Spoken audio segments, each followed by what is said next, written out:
성탄 좋은 소식이라는 제목으로 우리 말씀 함께 나누고 또 성탄을 준비하는 마음 갖기를 또 바라겠습니다. 한 목사님이 있었습니다. 이 목사님이 설교 준비를 하는데 설교의 주제는 예수님이 걸어가신 길을 설교를 준비하고 있었습니다.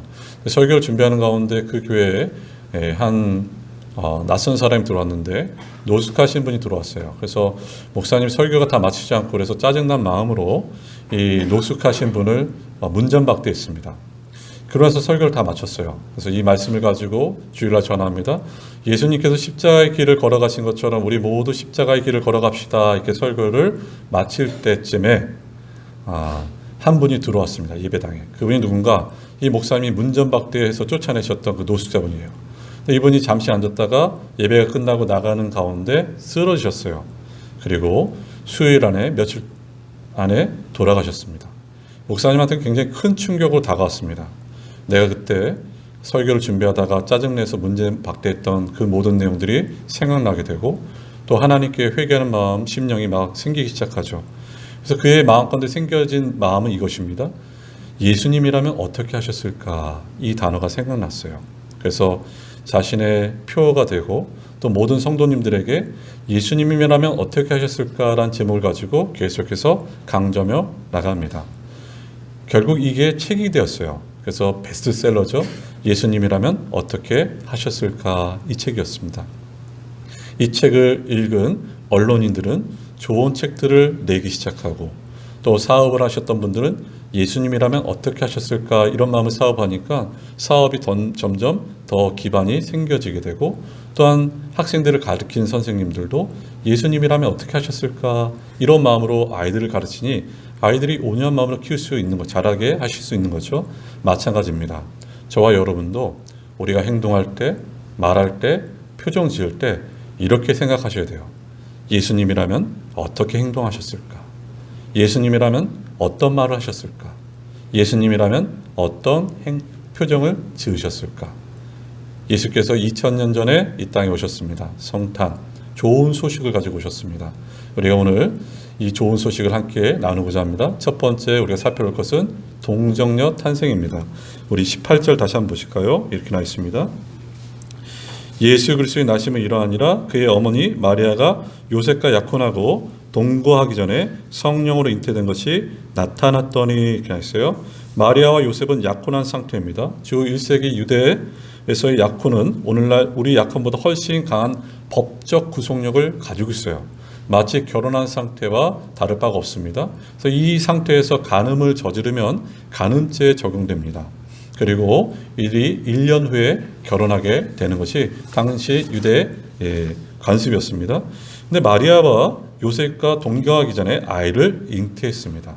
예수께서는 성령으로 잉태되시고 또 동정녀 마리아의 태어나심을 우리가 알 수 있는 것이죠. 이는 예수님이 요셉과 마리아 사이의 육체적 관계로부터 태어나지 않으셨다는 사실을 의미하고 있고 그리고 더 나아가서 아담의 원죄를 물려받지 않음을 우리가 알 수 있는 것입니다. 사도신경에 보면 성령으로 잉태되어 동정녀 마리아에게 태어나셨다 이 말의 의미는 이런 의미인 것이죠.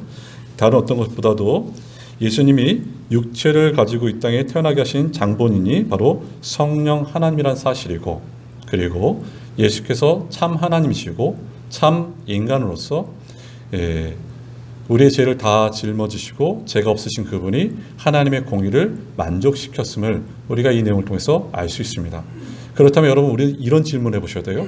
예수께서 처녀가 아니라 결혼한 사람에 의해서 태어났다면 우리의 구주가 될 수 없었을까? 우리의 구주가 되실 수 없습니다. 왜냐하면 결혼해서 나면은 그게 자연법적으로 아담의 원죄를 물려받기 때문에 우리를 구원하실 수가 없는 것이죠. 만약에 예수께서 그런 상태로 태어나셨다면 십자가에서 죽으실 때도 우리의 죄를 위해서 죽으신 것이 아니라 자신의 죄를 위해서 죽으실 수밖에 없는 것입니다. 그렇기 때문에 예수께서는 반드시 성령으로 잉태되시고 동정녀 마리아에 태어나셔야 됨을 말하고 있는 것입니다. 우리가 잘 아는 히브리서 4장 15절 말씀에 이렇게 나와 있죠. 우리에게 있는 대제사장은 우리의 연약함을 동정하지 못하실 이것이 아니요 이가 아니요 모든 일에 우리와 똑같이 시험을 받으시노되 죄는 없으시리라 이렇게 나와 있어요. 만약에 예수님이 동정녀에게서 나시지 않았다면 그는 우리와 똑같은 죄인입니다. 동정녀 탄생의 이 주제를 성탄절에 가르쳐야 되고 선포해야 되고 설교해야 됨을 말하고 있는 것이죠. 동정녀 탄생을 통해서 우리가 알 수 있는 것은 우리가 구원받은 것은 우리의 노력과 공로에 의해서 된 것이 아니라 오직 하나님의 은혜라는 것을 다시 한번 깨닫게 되고, 동정녀 탄생을 통해서 알 수 있는 것은 예수님의 본성은 바로 신성과 인성이 연합되었습니다. 그는 참 하나님이시고 참 인간이시다는 것을 우리가 알 수 있는 것이죠. 또 동정녀 탄생을 알 수 있는 것은 죄 없는 예수님의 인성을 가능하게 해준다는 것을 말하고 있습니다. 동정녀 탄생이 없다면 하나님의 구원은 없습니다. 우리는 다 죄 가운데 죽을 수밖에 없습니다. 예수 없이, 동정녀 탄생 없이 없다는 것은 마치 불타는 지옥을 향해서 우리가 떨어질 수밖에 없는 존재라는 것이죠. 마치 부활이 없이 십자가의 죽음이 아무 의미 없듯이 동정녀로 오시지 않으신 예수님, 우리에게 필요가 없는 것입니다. 동정녀로 반드시 오셔야 됩니다. 이런 이유로 마태, 마가, 누가복음을 보면요, 세례 요한에게 항상 따라다니는 이름은 아버지 사가랴였습니다. 근데 이 마리아에게 항상 따라다니는 이름은 어떤 것인가? 요셉이 아니었어요. 성령으로 잉태되었다. 이것을 말하고 있는 것이죠. 성경의 모든 이야기는 하나님께서 예수 그리스도를 통해서 우리에게 베푸신 구원 계획, 구속 계획을 말씀하고 있는 것입니다. 교회가 이 구원을 선포해야 됩니다. 크리스마스 때 정말 선포해야 될 것은 이 구원의 메시지, 이 동정녀 마리아에서 탄생하심을 선포해야 됨을 보게 된 것이죠.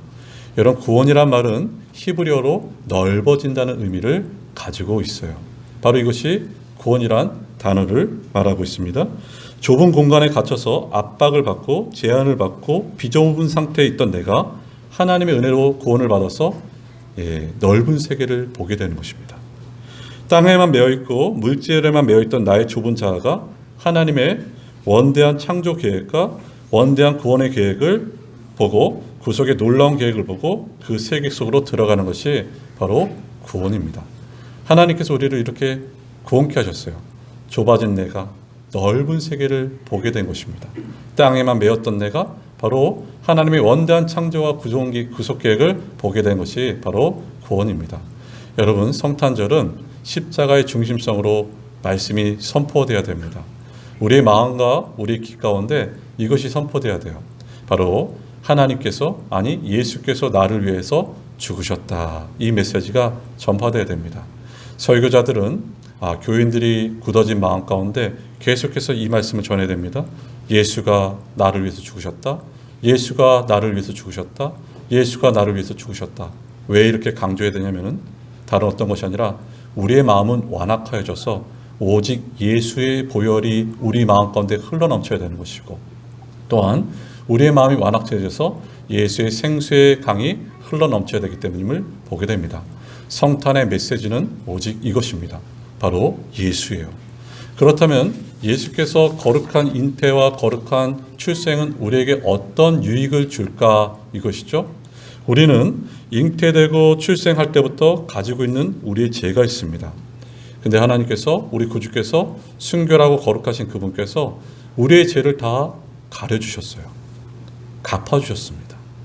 하나님께서 여러분 우리를 어떻게 보시는지 아세요? 하나님께서 우리를 죄인된 나를 보시지 않고 우리의 죄를 가려주신 예수님을 통해서 우리를 보십니다.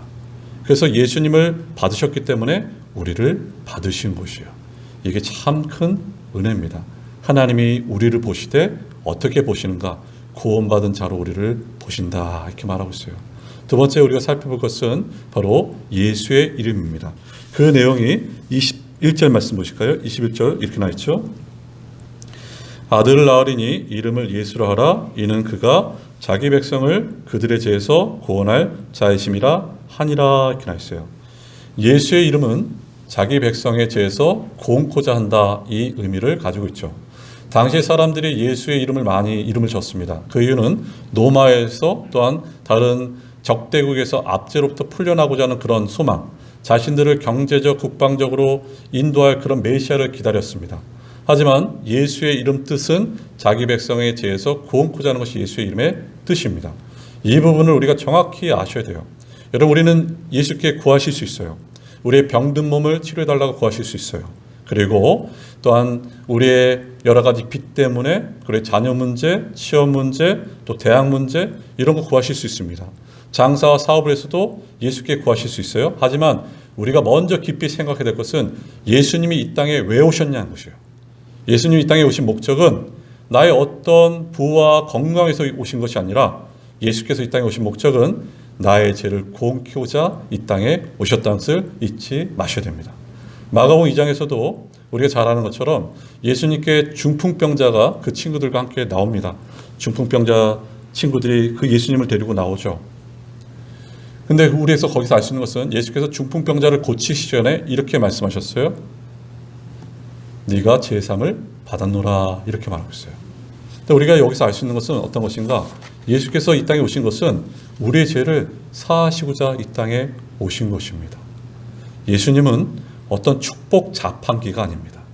예수님은 알라딘의 요술램프가 아니에요. 내 소원을 이루고자 예수를 사용하고 이용하는 것이 아닙니다. 예수님은 정확하게 우리의 죄를 구원코자 이 땅에 오신 분이라는 것이죠. 하나님께서 우리에게 보실 때 가장 문제의 핵심은 어떤 것인가? 죄입니다. 죄가 용서받아야 되는 것이죠. 우리가 인생에서 겪고 있는 모든 나쁜 일들은 죄에서 비롯된 것입니다. 인간의 모든 문제가 죄에서 파생된 것이에요. 죽음의 문제, 전쟁의 문제, 테러의 문제, 환경 문제, 이 모든 것이 죄 때문에 온 것이에요. 우리는 이 땅에서 우리가 저지른 죄의 대가를 치르고 살고 있고 또한 다른 사람의 죄의 대가를 치르고 살고 있습니다. 미세먼지가 가득한 도시에서는 미세먼지를 마실 수밖에 없는 것처럼 죄로 오염된 세상에서는 죄를 마실 수밖에 없는 것이 우리의 현실입니다. 죄는 우리를 마귀의 노예가 되게 합니다. 죄는 우리 힘으로 정할 수 없는 보이지 않는 무서운 힘을 가지고 있어요. 도박하는 사람들 보세요. 예전에 이런 얘기 많이 들어보셨죠? 오른손을 도박했는데 도박을 끊고자 오른손을 상회하게 했는데 왼손을 도박하고 있고 어느 날 보니까 왼손도 못 쓰게 만들었는데 발가락을 가지고 허투장을 잡고 있다잖아요. 이게 바로 중독입니다. 이뿐만 아니라 오늘날 인터넷으로 얼마나 많은 사람들이 음란물에 중독되는지 몰라요. 그리고 마약에 중독되어 가고 있어요. 수많은 것이 우리를 중독합니다. 거짓에 중독됐어요. 어떤 분들은 말만 하면 거짓말이에요. 어떤 분들은 말만 하면 헌담하고 중독됐습니다, 여러분. 이것을 끊으려고 해도 끊어지지 않아요. 왜 그런지 아세요? 이 배후에는 마귀의 권세가 있기 때문입니다. 이게 죄가 이만큼 무서워요. 죄는 마치 중력과 같습니다. 죄에서 우리 스스로가 나올 수가 없어요. 여러분, 우리는 최근 2년 동안 너무나 바이러스 때문에 고통받고 어렵고 두려움이 찾아옵니다. 코로나 바이러스, 이 작은 하나 바이러스가 전 세계를 마비시켰어요. 근데 여러분, 제 바이러스는 우리의 영혼을 오염시켰습니다. 우리를 무능력하고 무기력하고 부패케 만들었습니다.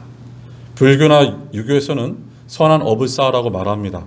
하지만 우리는 어떤 자들인가? 우리는 망가진 기계와 같아서 어떤 선한 능력을 행할 수 있는 자가 아닙니다, 여러분. 그런 우리를 구원코자 하나님께서 외아들 예수를 이 땅에 보내신 것입니다. 죄에서 건져내시고자 우리를 이 땅에 보내신 것이에요. 이게 바로 성탄의 메시지입니다. 우리가 그리스도의 얼굴을 보기 전에는 내가 참 괜찮은 사람 같습니다. 하지만 그리스도의 말씀을 통해서 나는 깨닫게 됩니다. 의인은 없구나. 모든 사람이 다 죄인이구나. 이것을 깨닫게 돼요. 근데 어떤 분들, 이런 분들 계시죠? 나는 저 사람보다 낫다. 나는 흠잡을 데가 없다. 이러면서 영적인 교만과 우월감을 가진 사람들이 때로는 있습니다. 마치 바리새인들처럼 나는 저 세리와 같지 않고 11조도 하고 또 금식도 하고 경건생활도 합니다. 이런 자들의 특징 뭔지 아세요? 자신을 보지 못한 것입니다. 내가 얼마나 죄인지 알지 못할 때는 내가 너무 그럴싸하고 괜찮아집니다. 저는 제 친구 동기 목사에도 이렇게 말해요.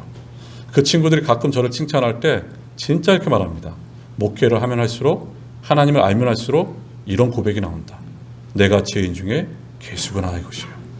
바로 이게 하나님을 발견한 것입니다. 여러분, 하나님의 사랑을 얼마나 큰지 우리는 다 헤아릴 수 없죠. 근데 하나님의 사랑을 발견하기 위해서는 내 죄악이 얼마나 큰지를 발견하셔야 됩니다. 우리가 다 하나님을 사랑한다 말하지만 하나님의 사랑이 실제적으로 피상적으로 느껴져요. 그리고 깊이 와닿지 않아요. 그러니까 제대로 헌신도 하고 싶지 않고 그냥 그럭저럭 신앙생활 할 때가 참 많아요. 왜 하나님의 사랑이 느껴지지 않을까? 깊이 체험되지 않을까? 그 이유는 나의 죄악을 발견하지 못했기 때문임을 보게 됩니다, 여러분. 하나님의 사랑이 마치 백층같이 높은 사랑이라면 땅을 그만큼 파야 돼요. 하나님의 사랑을 발견하기 위해서는 내 죄악을 발견하셔야 되고 내가 정말 절망 가운데 있다는 것을 맛보셔야 됨을 알 수 있어요. 이게 바로 하나님의 사랑을 깨닫는 자의 특징입니다. 한 변호사가 있었습니다. 이 변호사가 실제적으로 있었던 인물이고 영화로도 만들었는데 이 사람이 굉장히 유능한 미국의 변호사였습니다. 이 사람이 얼마나 유능한 변호사냐면 변호를 맡은 일마다 모두에게 다 승리를 해요. 승리를 그냥 하는 것이 아니라 물불 안 가리고 이가 변호를 해요. 그래서 이가 아주 능수능란하게 변호를 하게 되고 또한 그의 이름이 널리 알려지게 돼요. 근데 이 사람이 니코틴 중독이어서 이제 편의점 가서 담배를 사러 갔는데 강도를 만나게 돼요. 총을 가진 강도를 만나게 되고 총에 맞게 됩니다. 근데 간신히 목숨을 구했는데 중태에 빠지게 되고 근데 깨어나 보니까 기억을 잃어버려요. 기억 상실증이에요. 그러니까 이 사람이 자신의 기억을 찾고자 사투를 벌입니다. 기록물을 통해서 막 사투를 벌여요. 치료를 받기 시작하고 근데 자기가 변호사라는 것을 알게 되고 근데 기록을 찾으면 찾을수록 치료를 받으면 받을수록 자기가 얼마나 나쁜 사람이고 악한 사람이고 그래서 환멸을 느끼게 돼요. 치료를 중단하게 됩니다. 그리고 그가 행한 일은 어떤 것인가? 자기가 상처 주고 아픔 주고 또한 자기가 죄를 저질렀던 그런 사람들 찾아가서 사과를 하기 시작해요. 여러분 이게 바로 하나님을 만난 사람의 특징입니다. 하나님을 만나면요 내 죄를 발견하게 되고 내 죄가 얼마나 큰지를 보게 됩니다. 이런 자들 남을 함부로 할 수 없습니다. 남에게 무례할 수 없습니다. 여러분 저와 여러분이 성령 안에서 하나님을 발견하고 저를 볼 수 있으셔야 돼요. 그럴 때 바로 하나님의 사랑을 전할 수 있는 것입니다. 우리가 이것을 놓치지 마셔야 돼요. 하나님께서 우리에게 원하신 뜻은 한 가지입니다. 나를 보길 원하세요. 하나님의 사랑을 보고 나를 보길 원하세요. 정말 하나님을 만나셔야 돼요. 하나님을 만나지 못하면 늘 신앙생활은 쳇바퀴입니다. 쳇바퀴. 나 같은 죄인을 살리신 그 은혜를 깊이 맛보셔야 됩니다. 오늘도 이 말씀 보세요. 18절 우리 아까 21절 보셨죠? 한번 다시 보실까요? 이렇게 나있죠. 아들을 낳으리니 이름을 예수로 하라. 이는 그가 자기 백성을 그들의 죄에서 구원할 자이심이라 하니라. 이렇게 나있어요. 예수께서 우리를 구원하신 것은 그냥 순간적으로 우리를 구원하신 것이 아니에요. 이 구원 계획은 치밀하게 오래전부터 준비되었음을 성경은 말씀하고 있습니다. 에베소서 1장 4절 5절에 다음같이 말하고 있죠. 에베소서 1장 4절 5절입니다. 곧 창세전에 그리스도 안에서 우리를 택하사 우리로 사랑 안에서 그 앞에 거룩하고 흠이 없게 하시려고 그 기쁘신 뜻대로 우리를 예정하사 예수 그리스도로 말미암아 자기의 아들들이 되게 하셨으니 이렇게 나 있어요. 여기 보면 5절에 예정하사라는 뜻이 있습니다. 여기 세상 모든 사람이 구원받은 것이 아니라 하나님의 백성만이 구원받았어요. 예수께서는 모든 사람에서 죽으신 것이 아니라 자기 백성의 죄를 구원코자 자기 백성을 위해서 죽으심을 보게 됩니다. 하나님이 우리를 언제부터 사랑하셨는가? 이 모든 것이 만들어지기 전에 만세전에 우리를 사랑하셨고 내가 태어나기 전에 하나님이 나를 사랑하시고 나를 택하셨어요. 내가 하나님을 사랑하기 전에 여전히 그분은 나를 사랑하셨고 내가 태어나서 하나님 믿지 않을 때도 또한 감사하지 않을 때도 그리고 하나님의 복음을 들었을 때 그 복음을 거절할 그때도 하나님이 나를 기다리고 계셨습니다. 그럼 우리는 이렇게 질문하고 있죠. 내가 볼 땐 세상 사람들이 나보다 더 나은데 더 괜찮은데 믿지 않은 사람들이 더 나보다 좋아 보이는데 왜 나를 선택하셨을까? 여러분 하나님 답변이 뭐라고 대답하실 것 같아요? 사랑하기 때문이라는 것이에요. 하나님이 우리를 사랑하기 때문에 우리를 선택하셨어요. 아무런 조건 없이 우리를 사랑하십니다. 이것이 바로 은혜입니다. 예수의 이름은 은혜입니다. 죄 많은 나를 구원하신 바로 은혜다. 이것을 말하고 있어요. 이보다 더 큰 사랑이 어디 있겠습니까? 주님은 나의 피난처라는 책의 주인공이 있습니다. 코리 텐본 많이 들어보셨죠? 나치의 수용소에서 살아남은 그녀가 10대 시절에 겪었던 이야기예요. 당시 인도에는 선다싱이라는 유명한 기독교 성자라고 불린 분이 계셔요. 이분이 이제 유럽을 방문한다고 얘기 듣고 이 코리 텐본이 10살 때 이분을 그렇게 만나고 싶었어요. 물어보고 싶은 것도 있고. 근데 밤을 새워서라도 내가 줄을 서서 저분을 만나겠다 했는데 이 코리 텐본이 이 선다싱을 만납니다. 선다싱을 만나서 이 코리 텐본이 이렇게 물어봐요.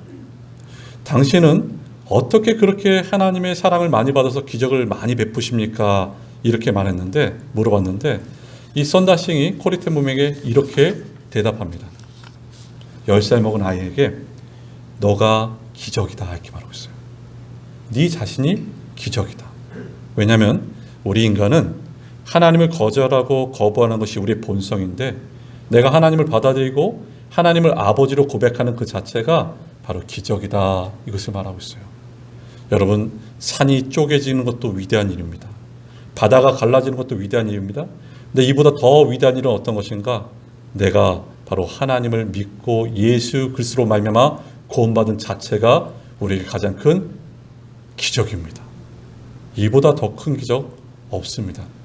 우리가 영혼의 눈이 열리면요, 우리는 이렇게 표현할 수 있어요. 나는 평생 일평생 주를 위해 찬송하고 눈물을 흘려도 감당치 못한 사랑을 받은 자가 바로 접니다. 이것이에요. 우리는 새로운 피조물입니다. 그래서 여러분 거울 보실 때 외모만 보시지 말고 내가 얼마나 존귀한 자인지를 여러분 보셔야 돼요. 하나님은 정말 위대하시고 하나님 정말 대단하신 분이세요. 하지만 그거 아세요? 여기 있는 여러분도 위대하시고 소중한 분입니다. 왜냐하면 하나님의 그 크신 사랑을 받은 자이기 때문에 위대하고 소중한 분들이에요. 여러분들이 어떤 일을 했기 때문에 소중한 사람이 아니라 하나님의 사랑을 받고 있기 때문에 소중한 사람입니다. 내가 피투성이 되고 넘어져도 나는 소중한 사람인 이유는 예수께서 내 죄를 위해서 십자가에 죽으시고 구원하셨기 때문에 저와 여러분은 소중한 사람입니다. 우리가 잊지 말아야 될 것은 예수께서 이 땅에 오신 목적은 어떤 것인가? 자기 백성을 죄에서 구원코자 이 땅에 오셨다 이것이에요. 그것도 세 번째 우리가 살펴볼 것은 임마누엘입니다. 23절 말씀 보실까요? 23절인데요. 23절 보겠습니다. 보라, 처녀가 잉태하여 아들을 낳을 것이요 그의 이름은 임마누엘이라 하리라 하셨으니 이를 번역한즉 하나님이 우리와 함께 계시다 함이라 이렇게 했어요. 하나님이 우리와 함께 계시다. 예수께서는 하늘 보좌 버리시고 이 땅에 낮으셔서 인성을 취하시고 우리의 죄를 짊어지시고 십자가를 짊어지신 임마누엘 주님이십니다.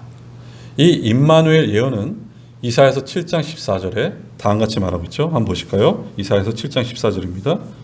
보라, 처녀가 잉태하여 아들을 낳을 것이요 그의 이름은 임마누엘이라 하리라 이렇게 나 있어요.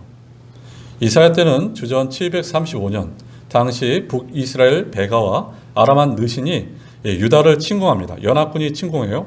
당시 유다 왕은 아하스인데 이 아하스 왕이 너무너무 두려워 떨 때 하나님께서 이사야를 통해서 이 메시지를 주십니다. 보라, 처녀가 잉태하여 아들을 낳을 것이니 그 이름을 임마누엘이라 하리라 이렇게 말하고 있어요. 여러분, 처녀가 아들을 낳는다는 것은 불가능한 일입니다. 유다가 북이스라엘과 아람을 이기는 것도 유다의 편에서는 불가능해 보여요. 근데 하나님 이렇게 말씀하세요. 하나님은 불가능을 가능케 하신 전능하신 하나님이다. 그러니 하나님을 믿으라 이렇게 말하고 있어요. 역사의 주관자는 세상의 왕이 아니다. 역사의 주관자는 오직 하나님이심을 말씀하고 있는 것입니다. 임마누엘 이 뜻은 예수 그리스도의 사역과 사명을 말하고 있습니다. 여러분, 마태복음 1장 18절이 23절이 임마누엘로 시작되는데 마태복음 마지막 28장에 예수께서 이렇게 말씀하시죠. 볼지어다 세상 끝날까지 내가 너희와 항상 함께 있을지어다 말하고 있어요. 이게 바로 임마누엘입니다. 임마누엘 예언이 기록된 이때는 어떤가? 바로 이사야 때 이때는 하나님 백성들은 외세 침공으로 비참하게 유린당할 때입니다. 당시 유다 왕은 무능하였고 우상 숭배를 많이 섬겼던 왕이었습니다. 정치, 경제 모든 부만이 바로 총체적인 난국에 빠져 있을 때 이 난국에 빠진 유다 백성에게 하나님께서 다음과 같이 말씀하시죠. 임마누엘, 소망의 메시지를 말씀하고 있는 것입니다. 임마누엘, 이 메시지는 풍성하고 번영일 때 주신 메시지가 아니라 어렵고 어두운 시대 가운데 살아가고 있는 자들에게 위로의 이름, 소망의 이름을 전해주시고 계신 것이에요. 우리의 인생길 가운데 때로는 어둡고 답답하고 아프고 슬플 때가 있는데 놀라운 것은 그때 그 길에도 누가 함께 하시는가? 우리 주님이 함께 하신다는 것을 잊지 마셔야 돼요. 그는 우리 곁에 계십니다. 그는 멀리 계신 하나님이 아니시고, 그는 군림하신 하나님이 아니시고, 내 안에 계시고, 내 옆에 계시고, 내 앞에 계시고, 내 위에 계셔서 나와 함께 하시는 임마누엘 주님이라는 것을 우리는 결코 놓치지 마셔야 됩니다. 임마누엘 주님은 우리를 버리지 않으십니다. 우리를 떠나지 않으십니다. 우리를 포기하지 않으세요. 내가 낯선 땅, 이방 땅에 있을지라도 주님께서는 그곳에 함께 계세요. 야곱이 아버지의 집을 떠나서 낯선 땅에 머물 때 베델에서 그가 이렇게 외치잖아요. 여기에도 하나님이 계시구나, 이렇게 말한 것처럼 우리가 감옥에 혹 갈지라도 우리 주님은 그 감옥에도 함께 계십니다. 요셉이 창세기 보면은 노예로 팔려갔을 때도 하나님이 함께 하심으로 형통하였고, 감옥에 있을 때도 하나님이 함께 하심으로 형통하였다 말한 것처럼 감옥에도 함께 하시고, 병상 가운데서도 함께 하시고, 넘어질 때도 함께 하신 분이 바로 우리 주님이세요. 적들이 우리에게 달려올지라도 그 적들 가운데서도 함께 가신 분이 누구신가? 바로 우리 주님이라는 것을 놓치지 마셔야 돼요. 내가 다른 사람에게 배신당하고 다른 사람이 나에게 등을 돌리고 다른 사람이 나를 조롱하는 그 시간에도 주님은 나와 함께 하십니다. 이게 바로 임마누엘이에요. 주님 바로 우리와 함께 하세요. 멀리 계시고 군림하신 주님이 아니라 늘 나와 함께 하십니다. 이사야서 43장 2절에 다음과 같이 말하고 있죠. 이렇게 말합니다. 내가 물 가운데를 지날 때 내가 너와 함께 할 것이라. 강을 건널 때 물이 너를 침몰하지 못할 것이며 내가 불 가운데를 지날 때 타지도 아니할 것이요 불꽃이 너를 사르지도 못하리니, 이렇게 나와 있어요. 하나님께서는 우리 앞에 물을 치워주지 않으셔요. 근데 참 놀라운 것은 물 같은 고난 가운데 함께 하시사 그 물이 우리를 침몰케 하지 못하게 하십니다. 하나님께서는 불을 우리 앞에 치워주지 않으십니다. 하지만 불길 가운데 우리 함께 하시사 그 불꽃이 우리를 사르지 못하게 하십니다. 때로는 우리는 이렇게 고백합니다.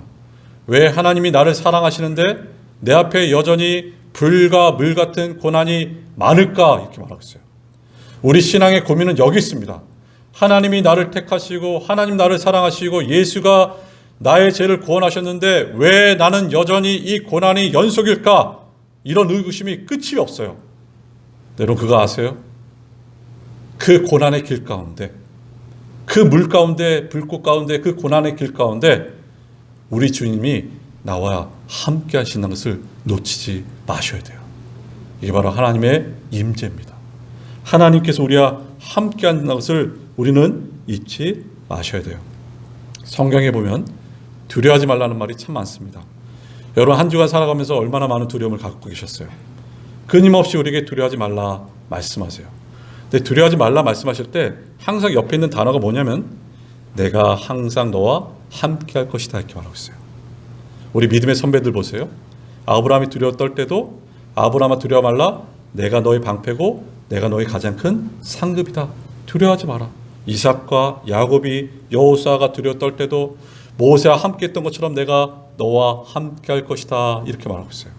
사랑하는 여러분, 두려움을 이기는 길은 바로 이것입니다. 하나님이 우리와 함께 하신다는 확신이에요.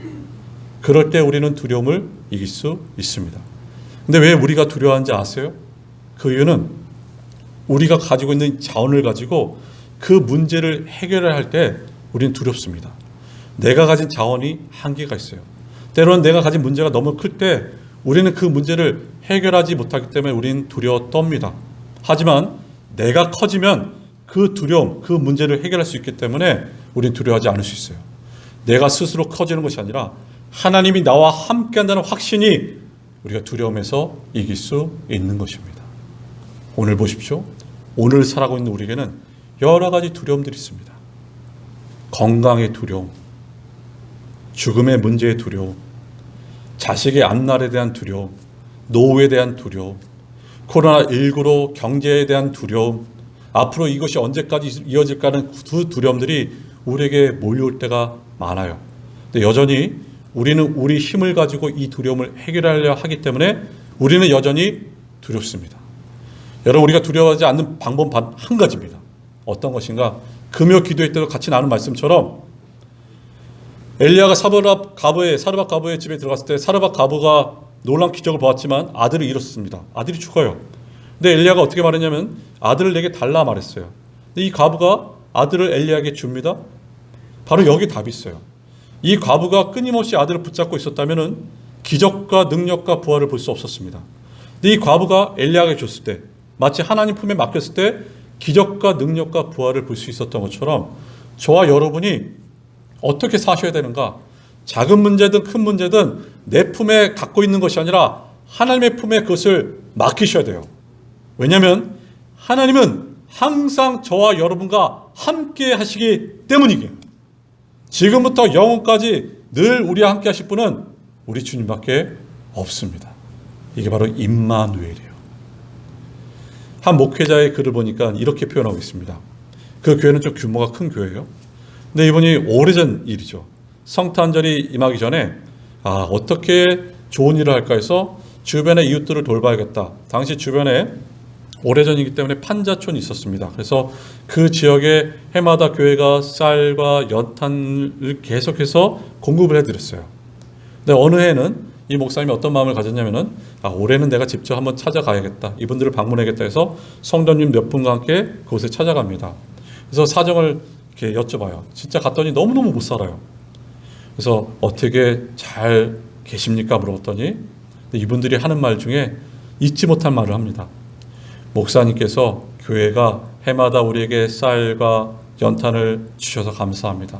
근데 오늘 정말 더 감사한 것은 목사님이 우리를 찾아와 주셔서 정말 감사합니다. 이렇게 했어요. 여기서 크게 깨달은 것이에요. 찾아왔다는 것이죠.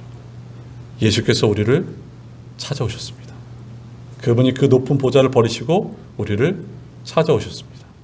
부자분들이, 돈이 많은 분들이 식사를 거하게 하고 나서 차를 마시면서 가난한 자를 돕는다는 것은 그렇다고 괜찮았습니다.